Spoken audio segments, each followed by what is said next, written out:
Assalamualaikum warahmatullahi wabarakatuh. Perkenalkan, saya Karisna Megapasya dari kelompok 1 Hukum Administrasi Negara. Di sini, kelompok kami akan memaparkan materi mengenai pengertian, sejarah, dan juga paradigma administrasi negara. Nah, sebelum ke materi yang lain, kita akan membahas dulu soal apa itu hukum administrasi negara.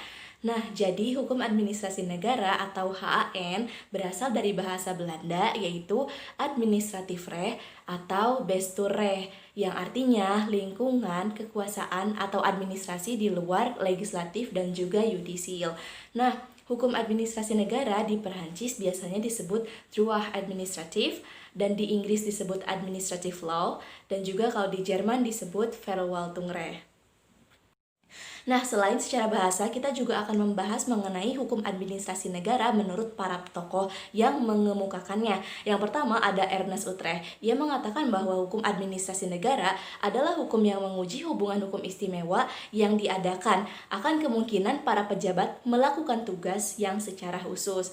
Yang kedua, kita akan membahas dari pemikirannya Van Apeldoorn. Ia mengatakan bahwa hukum administrasi negara adalah keseluruhan aturan yang harus diperhatikan oleh para penguasa yang diserahi tugas pemerintahan dalam melaksanakan tugasnya. Dan yang ketiga ada dari Muhsan. Ia mengatakan bahwa hukum administrasi negara dirumuskan sebagai hukum mengenai struktur dan juga kefungsian administrasi negara. Nah, sekarang saya akan menjelaskan mengenai sejarah administrasi negara. Menurut Max Weber, Mesir adalah negara pertama yang memiliki tatanan administrasi seperti administrasi modern. Administrasi di Mesir sudah mulai masif semenjak tahun 1300 sebelum Masehi. Nah, hal ini juga turut dikuatkan oleh pernyataannya Michael R. yang mengatakan bahwa semenjak zaman Firaun, tatanan organisasi dan ekonomi di Mesir menjadi sangat khas dibandingkan bangsa beradab lainnya. Nah, Firaun di sini menegaskan bahwa keorganisasian ini harus sangat ketat terutama dalam hal ekonomi yang semata-mata tujuannya adalah mencapai kemakmuran bersama. Hal ini juga mengakibatkan penyempurnaan sistem kepegawaian, tatanan birokrasi, dan juga manajemen organisasi. Nah, kalau sebelumnya kita berbicara soal Mesir, sekarang kita akan berbicara sejarahnya di Cina. Sebenarnya, administrasi negara di Cina sudah berkembang sejak sangat lama. Dalam praktiknya, administrasi negara di Cina dipelopori oleh satu doktrin, yaitu Konfusius, yang dimaknai sebagai perlunya penyelenggara rumah tangga pemerintahan yang baik, serta perlunya melakukan seleksi pegawai pemerintahan yang cakap dan juga jujur, di mana doktrin ini sebenarnya lebih mengarah kepada kode etik pemerintahan dan bahwa pemerintahan sendiri merupakan pusat filosofis dari Konfusius itu sendiri.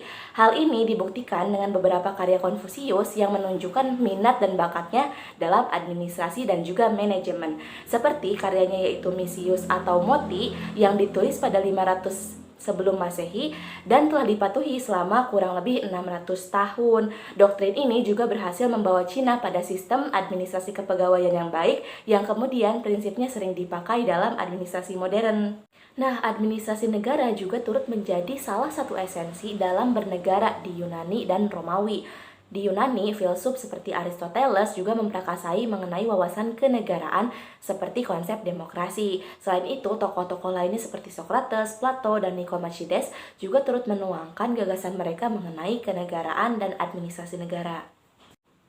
Nah, di Romawi sendiri, tatanan administrasi negara memang terkesan lebih realistis dan juga metodologis. Salah satu tokoh yang memprakarsainya adalah Marcus Tullius Cicero, seperti yang ia tuangkan di dalam The Offices, yakni mereka yang telah dianugerahi kemampuan untuk mengadministrasikan urusan-urusan publik seharusnya menepikan rasa kebencian dan sebagai gantinya senantiasa memberikan arahan dalam kegiatan pemerintahan. Hal ini ia gagas setelah mendapat dua petunjuk dari Plato, yaitu pertama, mengembangkan orientasi apa yang terbaik bagi rakyat dengan cara tidak mengedepankan kepentingan pribadi. Dan yang kedua, senantiasa menjamin kemakmuran keseluruhan lembaga politik dan tidak hanya melayani kepentingan satu partai dengan merugikan pihak lain. Nah, sekarang kita akan beralih ke Amerika. Kesadaran akan administrasi di Amerika sudah dimulai ketika Alexis de Tocqueville, seorang pengamat politik saat itu, pada tahun 1918, mengungkapkan pemikirannya mengenai administrasi negara dalam konteks demokrasi.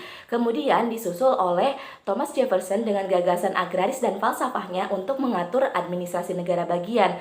Nah, meskipun menurut Waldo, falsafah Jefferson tersebut terkesan sangat mencurigai pemerintah, yang konsekuensinya adalah pemerintah menjadi tidak bisa ikut campur terlalu banyak ke dalam urusan perorangan.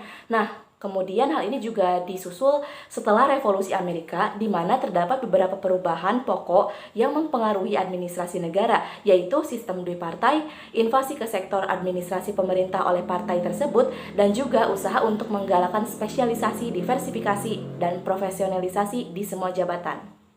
Nah, kalau sebelumnya kita selalu berbicara soal administrasi di negara lain, kita sekarang akan berbicara sejarah administrasi di negara kita sendiri, yaitu di Indonesia. Nah, di Indonesia sendiri, pemikiran mengenai administrasi sudah dimulai dengan Bintoro Cokro Amijoyo dalam bukunya Research di Indonesia 1945 sampai 1965 yang mengemukakan bahwa mengenai administrasi negara yang masih belum sistematis dan cenderung berbau kolonial. Nah, eratnya budaya kontinental dalam sistem administrasi negara kita saat itu menjadikan para administrator cenderung legalistik dan normatif menjalankan fungsinya. Setelah Indonesia merdeka, lembaga pendidikan yang pertama memfasilitasi mengenai administrasi adalah Universitas Gadjah Mada di Yogyakarta. Pada Fakultas Hukum dan Sosial Politik, ada satu mata kuliah bernama Ilmu Pemerintahan yang secara khusus mempelajari administrasi negara. Nah, pada tahun 1954, pemerintah Indonesia juga turut mendatangkan utusan dari Amerika Serikat yang diketuai oleh Edward Littlefield dan dibantu oleh Alan Rankin. Setelah selesai melakukan penelitian, kedua tokoh tersebut dirumuskanlah salah satu saran, yaitu Training Administration on Indonesia, di mana salah satu caranya adalah dengan mendirikan suatu lembaga yang memberikan pelatihan kepegawaian untuk menjadi seorang administrator yang baik. Nah, sekarang kita akan beralih ke salah satu paradigma dalam administrasi negara, yaitu paradigma administrasi negara lama atau Old Public Administration. OPA ini diprakasai oleh pemikirannya Woodrow Wilson yang pernah menjadi Presiden Amerika Serikat pada tahun 1913 sampai 1921. Ia menulis artikel The Study of Administration di jurnal Political Science Quarterly, di mana ia sendiri menghendaki dikotomi antara ilmu politik dengan administrasi pemerintahan. Hal ini dikarenakan maraknya nepotisme dan spoil system dalam pemerintahan kala itu. Wilson sendiri mengklaim bahwa tujuan dari dikotomi ilmu administrasi ini adalah efisiensi dalam mengelola pemerintahan dan juga memisahkan urusan politik dari pelayanan publik. Nah, tokoh-tokoh lain yang juga memprakasai Old Public Administration ini adalah Frank J. Goodnow yang menulis buku Politics and Administration pada tahun 1900, Leonard D. White yang menulis Introduction to the Study of Public Administration pada tahun 1926, dan juga F.W. Taylor yang menulis buku Principles of Scientific Management yang dirilis pada tahun 1911. Lalu, apa saja sih karakteristik atau ciri khas dari Old Public Administration itu sendiri? Nah, dalam bukunya Den Hart and Den Hart, dalam judul bukunya The New Public Service Surveying Not Steering, ada beberapa karakteristik dari OPA ini sendiri. Yang pertama adalah fokus utamanya adalah penyediaan pelayanan publik melalui organisasi badan resmi pemerintah. Yang kedua, kebijakan publik dan administrasi negara dipahami sebagai penataan dan implementasi kebijakan publik yang berfokus pada satu cara terbaik kebijakan publik dan administrasi negara sebagai satu tujuan politik. Yang ketiga adalah administrasi publik memainkan peranan yang sangat terbatas dalam proses perumusan kebijakan publik dan pemerintahan. Mereka hanya bertanggung jawab mengimplementasikan kebijakan publik tersebut.